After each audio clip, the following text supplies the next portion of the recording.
Et j'accueille sur ce plateau Younous Omarjee, eurodéputé français La France Insoumise. Vous siégez donc ici au Parlement européen au sein du groupe de la gauche unitaire. Bonjour, bienvenue. Je voudrais d'abord avoir votre sentiment, votre réaction à ces manifestations à Bristol, à Copenhague, à Bruxelles, un peu partout en Europe. Est-ce que vous vous attendiez à autant de mobilisations citoyennes spontanées? En Europe et dans le monde, c'est un déferlement suite au choc qu'a provoqué l'assassinat de George Floyd. Beaucoup sont surpris et effectivement, il y a un étonnement devant la mobilisation planétaire. Mais il faut toujours percevoir les courants profonds qui traversent les sociétés. Et en réalité, cela fait des années et des années que beaucoup de problèmes sont posés par des militants antiracistes, par les minorités. Ces problèmes n'étaient pas entendus, ont fermé les yeux. Et voilà qu'ils font irruption sur la scène publique. Et en soi, c'est très intéressant. Ce qui explique, selon vous, cette résonance si forte en Europe à cette mort qui a eu lieu à des milliers de kilomètres, puisqu'elle a eu lieu aux États-Unis. Bien sûr, parce que la mort de George Floyd, comme je le disais en plénière, renvoie à des siècles de domination des Noirs aux États-Unis, mais elle renvoie aussi aux inégalités de conditions en Europe. Et nous savons qu'il y a en Europe des inégalités sociales qui se superposent sur l'appartenance aux races, si on peut utiliser ce terme. Il y a eu un écho également au Parlement européen, puisque cela a suscité de nombreuses réactions transpartisanes d'ailleurs. Il y a eu un débat dans l'hémicycle au cours duquel une de vos collègues, Pierrette Esberger-Fofana, eurodéputée allemande écologiste d'origine malienne, affirme avoir été victime la veille à Bruxelles de violences policières. Je voudrais qu'on l'écoute. Hier, en sortant de la gare du Nord, j'ai vu 9 policiers harceler 2 jeunes noirs. J'avais mon téléphone en main.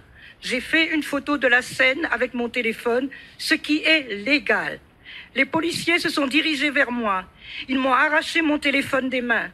4 des 9 policiers armés m'ont brutalement poussé contre le mur. Ils ont violemment pris mon sac à main.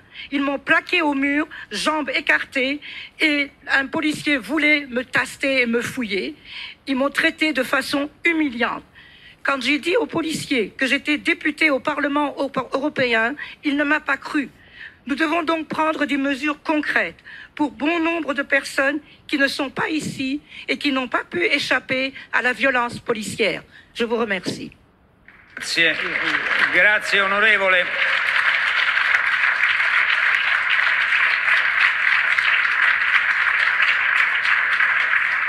Je précise tout de même que la police belge conteste la version des faits.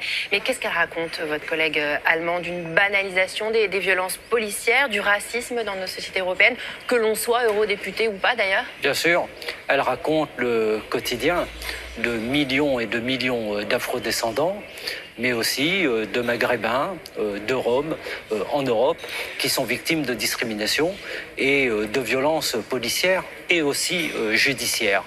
Je crois, aujourd'hui, en France, mais aussi dans beaucoup de pays européens, lorsque vous êtes noir ou lorsque vous êtes arabe, vous êtes toujours un peu plus suspect. Moi-même, lorsque je prends le train pour venir à Bruxelles, je suis régulièrement victime de contrôle de police. J'interroge mes collègues et ils me disent que jamais ils ne sont victimes de contrôle par la douane et la police. Donc je m'interroge et d'évidence, il s'agit de contrôle aux faciès.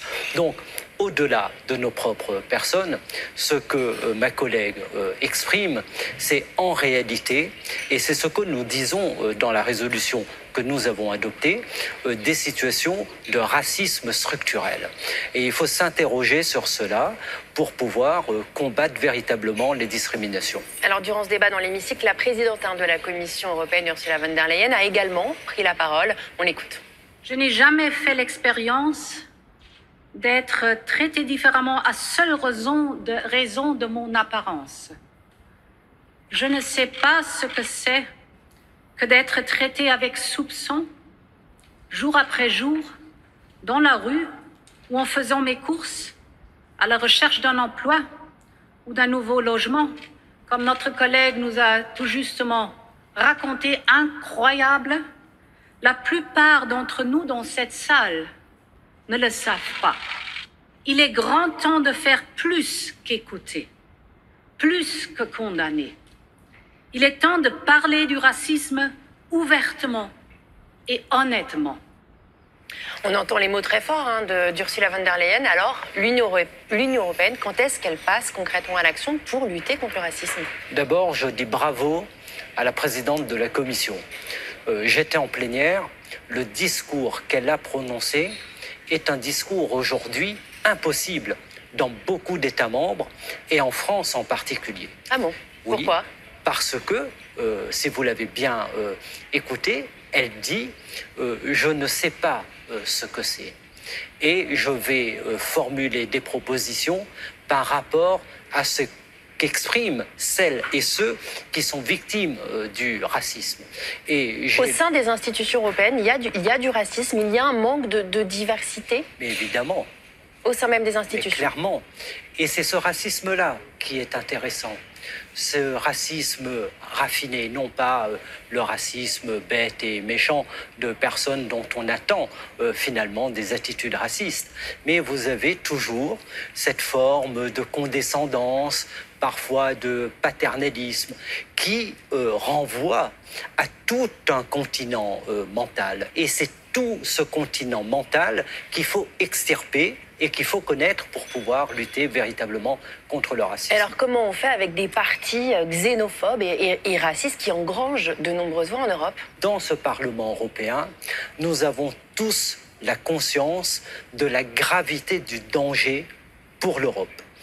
L'histoire de l'Europe, c'est toujours un basculement inquiétant entre la barbarie et la civilisation. N'oublions jamais que l'horreur nazie, l'Holocauste, est né en Europe il n'y a pas si longtemps que cela. Et je constate qu'il y a une montée du fascisme, une montée des partis xénophobes. Nous l'avons vu pour les élections européennes. Et c'est pourquoi la réponse de tous les démocrates dans ce Parlement européen est forte et unie. Alors est-ce que les institutions européennes en 2020, elles sont prêtes à se remettre en cause? Nous attendons qu'elles le soient véritablement, parce que regardez la commission von der Leyen. C'est une commission qui a essayé d'atteindre des objectifs sur la parité homme-femme, mais qui, en revanche, est totalement en manque de diversité. Idem dans les institutions européennes. Il faut que ce Parlement soit à l'image de la société européenne. Les sociétés de l'Union européenne sont aujourd'hui des sociétés multiculturelles et cela est malheureusement pas très représenté ici.